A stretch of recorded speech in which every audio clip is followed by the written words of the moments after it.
Future of Telangana बोले तो हमारे जनाब केटीआर साहब का नाम आता। फ्यूचर ऑफ कंटोनमेंट, अगर ये लकब आपको पसंद आए तो एक बार जोरदार तालियां मारो। आने वाले वक्त में हमारे किसान साहब फ्यूचर ऑफ कंटोनमेंट की शक्ल में हमारे सामने रहेंगे, हमारे साथ रहेंगे, हमारे लड़ाई में रहेंगे, हमारे अच्छे बुरे में रहेंगे, हमारे डेवलपमेंट में रहेंगे, हमारे मुश्किलात में रहेंगे।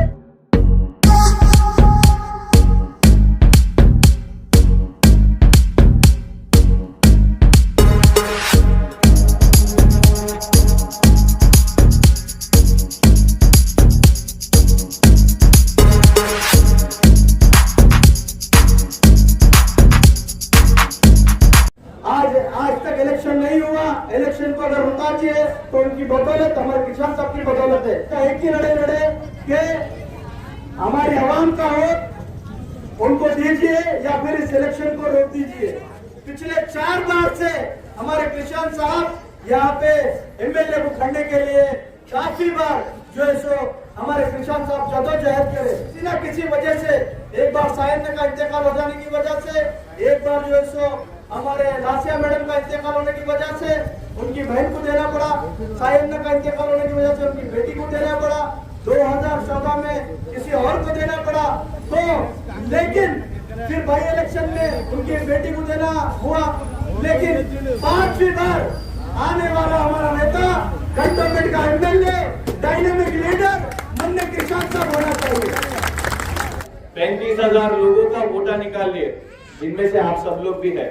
वोटे लेకపోతే మిమ్మల్ని పట్టించుకునేది, अम्मा वोट डालो, आपको ये करते वो करते, ये देते, पानी देते, रोड डालते, पैसे देते, कुछ ना कुछ तो वादा करते। जब वोट ही नहीं है तो आपकी तरफ देखते, वोट లేకపోతే మీ వైపు చూస్తారు ఎవరైనా? అరే लोगों का 35,000 35,000 మంది మీరు ఓట్లు తీసేస్తే మీరు ఎట్లా ఎలక్షన్ పెడతారు? కంటోన్మెంట్ का कानून చట్టాలు అంటారు దీన్ని, అన్ని కంటోన్మెంట్ ఉన్న లా पूरे कानून इसमें है। इसमें ఎవరైనా పిచ్చోళ్ళు ఉన్నారా? ఇక్కడ అందరు మంచోళ్ళే కదా? మంచోళ్ళందరూ చేయొద్దండి, ఎవరికి పిచ్చి సర్టిఫికేట్ లేదు కదా ఇక్కడ। ఎందుకు అడిగినా తెలుసా మిమ్మల్ని? क्यों पूछ रहा हूं मालूम है? क्यों पागल है क्या इसमें बोल के? कंटोनमेंट बोर्ड का कानून बोलता कि अगर किसी का वोट निकालना हो तो अगर पागल है तो वोट निकाल देते। फिर आप लोग तो पागल नहीं है ना, आपके वोट क्यों निकाल लिए? ఇక్కడ ఎవరైనా వేరే దేశం వాళ్ళు ఉన్నారా? कोई दूसरे देश से आए हुए लोग हैं यहाँ पे? उधर इंडिया में కదా? इंडिया के बाहर वालों को वोट नहीं रहना, जो भी इंडिया का है सबको वोट रहना बोल के कंटोनमेंट का कानून बोलता है इसमें। అమ్మా ఎవరైనా నేరం చేసిరా మీరేమన్నా? 2 సంవత్సరాల శిక్ష పడ్డదా మీకు? किसी को 2 साल का कोर्ट कोई सजा दिया क्या? किसी का खून करे? नहीं करे ना। अगर आपको कोई कोर्ट का 2 साल का सजा मिला, आपको अगर आप क्रिमिनल हो तो आपको वोट निकाल लेते हो। ఇదే మేము అడుగుతున్నాము। ఏదన్నా కోర్టు ఏదన్నా ఇప్పటి వరకు తీర్పిచ్చిందా? మీరు రసూల్పురాలు ఉండలేరు, మీరు ఇంద్రమ్మ నగర్ ఉండలేరు, మీరు సిబిఎన్ నగర్ ఉండలేరు, ఏదన్నా కోర్టు ఎప్పుడైనా చెప్పిందా? ఏ కోర్టు చెప్పలే కదా? లేదు వీళ్ళు ఇక్కడ ఉండేటోళ్ళు కాదని ఏ కోర్టు కూడా మీకు చెప్పలే కదా? మీకు ఇప్పటి వరకు నోటీసులు కూడా ఇవ్వలేదు కదా? మరి ఇయ్యకుండానే వీళ్ళు ఎట్లా ఓటు తొలగిస్తారు? ये चुनाव अगर हो गया तो आप किसी को भी नहीं पूछ सकते, किसी को नहीं पूछ सकते कि मेरे को घर दो, मेरे को पानी दो, मेरे को ये नाला साफ करो। कोई भी लीडर आपके पास नहीं आता। अब यासीन भाई आपके पास कहीं को है मेरे को भी नहीं मालूम। क्यों बोल तो आपके वोटा चले गए तो उनको कम वोटों में ही चुनाव होता, पर वो आदमी वोट के लिए नहीं सोचे, राजनीति के लिए नहीं सोचे। अरे मेरे लोग जो बचपन से मैं यहाँ पे ये बस्ती में पैदा हुआ, इनके हजारों वोट चले गए तो फिर इनके तरफ किसी का भी सपोर्ट नहीं रहता ना, कोई भी इनके लिए नहीं करते ना, एव्वर వీళ్ళ కోసం ఉండరు కదా అని ఆలోచించి మీటింగ్ పెట్టి। ఎందుకంటే ఇన్ని సంవత్సరాల ఎవరు పెట్టే, నేనైతే కొట్లాడుతున్నా, వచ్చి బస్తీలలో తిరిగిన మొదటి వ్యక్తి ఆయనకు మీరు అందరూ సపోర్ట్ కొట్టాలి। क्यों बोल तो जिनके वोट है उनके लिए मीटिंग लगाती है। ఎవరికైతే ఓట్లు ఉన్నాయో వాళ్ళతో మీటింగ్ పెడతాడు, ఈయనేమో ఓట్లు లేని వాళ్ళతో మీటింగ్ పెట్టి అందరూ ఓట్లు ఉన్న వాళ్ళ దగ్గర పోయి అమ్మ నీకు 5 పైసలు ఇస్తా దా అమ్మ మీటింగ్ పెడదాం దా, నువ్వు నాకు ఓటే కాదని ఎన్నికల ప్రచారానికి వెళ్ళి మీకైతే ఓట్లే లేవు। ఇప్పుడు ఆయన మీతో మీటింగ్ పెట్టబట్టి ఎందుకు పెట్టిండు? కొట్లాడడానికి పెట్టిండు. ఆయనకు మీతోని రేపు ఎన్నికల్లో మీ ఓట్లు తిరిగి వస్తాయా లేదా ఆయనకు కూడా తెలియదు. నిజానికి 6 సంవత్సరాల నుంచి కొట్లాడుతున్నాను నాకు కూడా తెలియదు.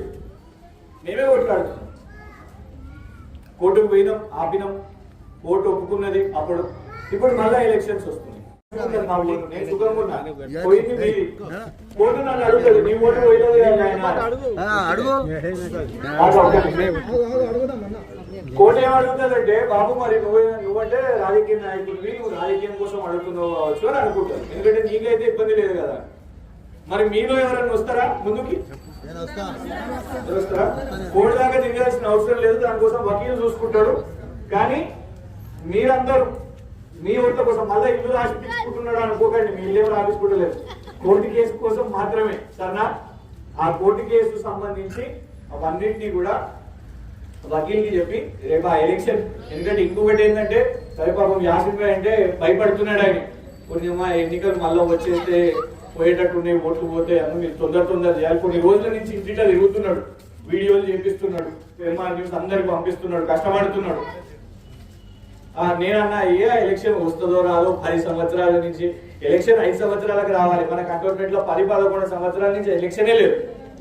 కొందరు బేఫికర్ ఉన్నారు, ఏ ఎలక్షన్ ఎందుకులే, మేము పదవి తెచ్చుకుంటే అయిపోతుంది, మేమే నడిపించుకుంటామని అనుకుంటున్నారు. అందుకే నేను యాసిన్ భాయ్ని, రాజు భాయ్ని, ఇస్మాయిల్ భాయ్ని అందరినీ కూడా నేను పెద్దలని ఏమడుగుతున్నా అంటే,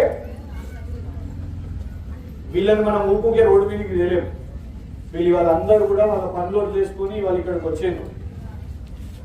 కొందరు ఉంటారు పడనోళ్ళు ఏమనుకుంటారంటే, యాసిన్ భాయ్ మీకు ఏదో పైసలు ఇచ్చి తెచ్చిండు అని కూడా అనుకుంటారు. ఇంతమందిని తెచ్చిండు, అబ్బా బాగా స్టేజ్ కి చేసిండు, సౌండ్ సిస్టమ్ పెట్టిండు, బ్యానర్ వేసిండు, ఇంతమంది కుర్చీలు వేసిండు, వీళ్ళందరినీ పైసలు ఇచ్చిందని మీకు తెలుసు. మీకు కడుపు మాట ఏందో, మీ ఓటు పోతుంది అంటే మీకు అందరికి తెలిసింది కాబట్టి మీరు ఇక్కడికి వచ్చారు కదా. ఇవ్వండి, ఇవన్నీ చేయించిండు, ఇదంతా ఖర్చు అయితే ఇంటికి కాదు. ఇవన్నీ ఇది చేయించిండు, ఇవ్వండి ఇవి చేయించిండు. కొన్ని రోజుల నుంచి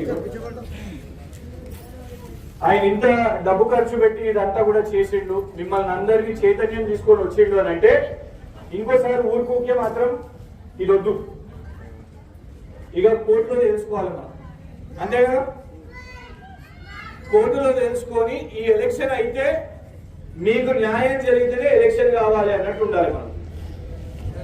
నేను ఇక్కడి నుంచి ఎమ్మెల్యే గారిని, కాంగ్రెస్ ఎమ్మెల్యే గారిని, ఎంపీ ఈటల రాజేందర్ గారిని కూడా కోరుతున్నా, రాజేంద్ర అన్న వీళ్ళందరి ఓట్లు కూడా వచ్చేటట్టు అప్పుడే ఎలక్షన్ కావాలి.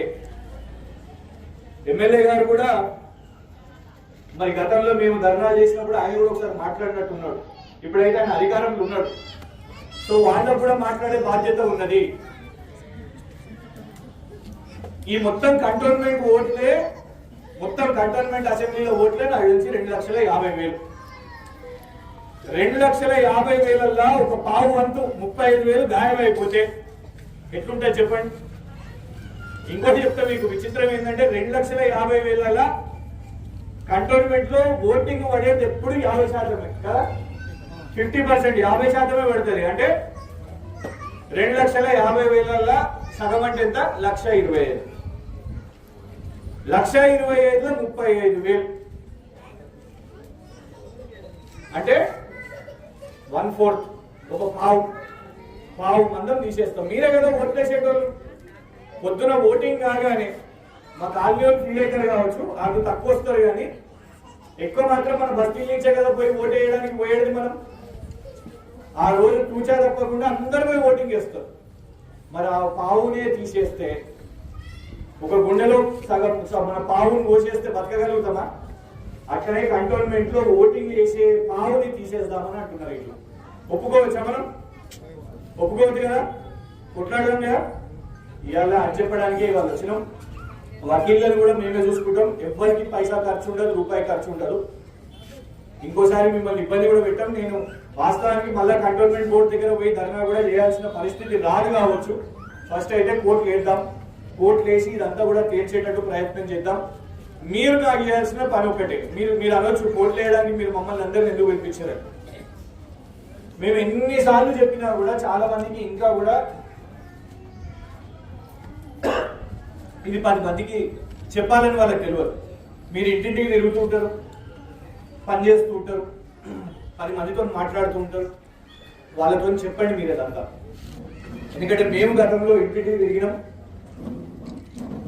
మీరు కూడా ఇప్పుడు ఇవాళ చూడండి ఇంత 500 మంది దాకా ఇక్కడికి వచ్చిర్రంటే మీరు ఈ 500 మంది పోయి ఒక్కొక్కరు 10 మందికి చెప్తే ఎంతమందికి అవుతుంది? 5,000 మందికి చెప్పొచ్చు కదా.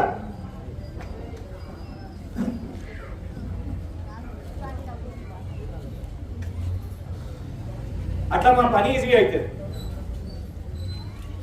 500 మంది మీరు ఇక్కడ ఎవరైతే జమ అయినారో మీరు వచ్చే 10-20 రోజులు మన ఓట్లు పోయినాయంట, మన ఓట్లు తీసేసింది కంటోన్మెంట్ బోర్డు, రేపు మళ్ళీ ఎన్నికలు పెడతారంట, ఎమ్మెల్యే మొన్న మీటింగ్ పెట్టిండు, వాళ్ళ పోలింగ్ వాళ్ళతోని క్యాడర్తో అంతా ఓటింగ్ పెట్టారు, మరి మన ఓట్ల పరిస్థితి ఏంది అని మీరు చెప్తే 10 మందికి మీరు చెప్తే 5,000 మందికి తెలిస్తే దేవుడా అని అధికారంలో ఉన్న వాళ్ళందరూ కూడా దిగొస్తారు. అమ్మో అందరికీ తెలిసిపోతుంది, ఇది మా పని ఈజీగా అవుతుందమ్మా.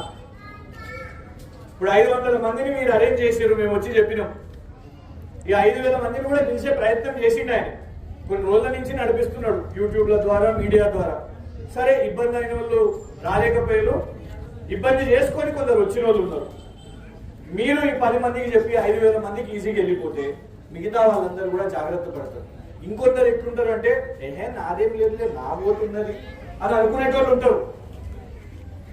మాదేం పోలేదప్ప, మా ఓటు ఉన్నది, మీకు తెలియదు మీకు అని అంటారు. అట్లాంటి వాళ్ళకు కూడా మీరు చేసే దాంతో భయం కొట్టుకొని వాళ్ళు కూడా చెక్ చేసుకుంటారు కదా, వాళ్ళు కూడా జాగ్రత్త పడతారు మా ఓటు ఉన్నదో లేదో అసలు అని. అమ్మ ఒక్కటే లాస్ట్ ఒకటే చెప్తాం, మీరందరూ కూడా కష్టపడి ఆసాన్లు లోమి అక్కడిక్కడ పనిచేసి इधर उधर काम करके आप 40-50 साल से उससे ऊपर ये बस्ती को आप बनाए, ये बस्ती निलबेटिर में। सच बोलो तो आपका हो गया, आप 50 साल जो कष्ट करे वो हो गया। अब जो लड़ाई ये है ना वोट आपके बच्चों के लिए है। आप जो मुश्किलात में आप बच्चों को स्कूल में जा रहे, ఎవరైనా పిల్లల్ని మీరు చదివిస్తున్నారు, మీ పిల్లల్ని ఇదంతా కష్టపడుతున్నారు వాళ్ళ కోసం కదా. ఇప్పుడు మీరు ఎంత కష్టపడ్డారు, కానీ రేపు 18 సంవత్సరాలు వాళ్ళకు వచ్చిన తర్వాత వాళ్ళ ఓట్లు ఉంటాయి, వాళ్ళకి తెలియదు. ఉనికెళ్ళే లడ్నా ఏ బస్తీకి వెళ్ళే లడ్నా, మన బస్తీని మనం కాపాడుకోవాలి. బయట నుంచి లీడర్లు ఒక టైం వస్తారు, ఒక టైం రారు, ఎలక్షన్లు ఉన్నప్పుడు బిజీ ఉంటారు, అదంతా ఉంటుంది, ఒక్కొక్కరికి ఒక్కొక్క ఒత్తిడి ఉంటుంది. కానీ లాస్ట్ మే ఇక్కడ ఉండేటోళ్ళు మీరు పొద్దున్న లేచి ముఖాలు మీరు చూసుకోవాలి. ఎప్పుడు ఎవరు వచ్చి మిమ్మల్ని ఖాళీ చేస్తామని చెప్పినా, లేకపోతే ఇంకేదో ఆశ పెట్టినా, భ్రమ పెట్టినా లేదమ్మా అని అన్నా కూడా ఫస్ట్ మీరు చెప్పాల్సింది ఏంటంటే నా ఓటు నా ముంగట పెట్టండి, నా ఓటర్ స్లిప్ నాకు ఇస్తారా చూపెట్టండి, నా ఓటు నాకు ఉంటేనే. ఎందుకంటే ఏమైతే తెలుసా అమ్మా, రేపు కథలు చెప్పేటోళ్ళు ఎట్లుంటారంటే నేను ఉందమ్మా రేపు పొద్దున నువ్వు బూట్కి పో నీకు తెలుస్తుంది అని అంటారు కదా. आपको बोलते हैं आप जाओ पोलिंग स्टेशन को जाओ बोल के, आप अभी 500 लोग हैं यहाँ पे, आप 500 लोग मिलके जाते वोट को, वहां पे नहीं जाते. 500 మంది కలిసిపోరు, నువ్వు పోతే ఒక్కదానికి. అప్పుడు అక్కడ ఉన్న ఆఫీసర్ లేదమ్మా నీ ఓట్ లేదంటే నువ్వు అక్కడ ఓట్లాడగలుగుతావా, పోలీసులు నేను తీసుకుపోతారు, అల్లరి చేస్తున్నారు, పక్కన తీసుకొని వెళ్ళిపోతారు. అయిపోయి ఎలక్షన్, సాయంత్రం ఎలక్షన్ ఖతం, మీ ఓట్ లేదు, 5 సంవత్సరాలు మర్చిపోండి. కంటోన్మెంట్ అయితే 10 సంవత్సరాలు కూడా కావచ్చు, 10 సంవత్సరాలు మళ్ళీ ఎవరు ముందు పట్టించుకోరు. ఇప్పుడే చూస్తున్నాం కదా 10 సంవత్సరాలు మన కళ్ళ ముందు అయినాయి. పోయిన ఎలక్షన్ 2015 అయింది, ఇప్పుడు మనం ఉన్నాం 2025. 10 సంవత్సరాలు భూల్జాం, మర్చిపోండి ఇక మిమ్మల్ని. ఇక ఆలోచించండి, 10 సంవత్సరాలు మిమ్మల్ని మీరు మర్చిపోతారా, మీ ఓటును మర్చిపోతారా? 10 साल आप भूल जाते, नहीं तो ये 10 दिन सब लोगों को आप घर घर बोलते. ఇంటింటికి తిరగకండి, మీరు పనులలో పోయేటప్పుడు, బయట కలిసేటప్పుడు, కూర్చొని మాట్లాడుకునేటప్పుడు, అరుగు దగ్గర ఉన్నప్పుడు మన ఓట్లు పోయినాయంట, మనం ఇది చూసుకోవాలి. మనకు ఓటు లేదట, మన ఓటు తీసేసిరట, హమారా ఓటు నికాలియే. ఇది చెప్తూ మీ అందరు కూడా వచ్చినందుకు పేరు పేరున కృతజ్ఞతలు, శుక్రియా. Thank you.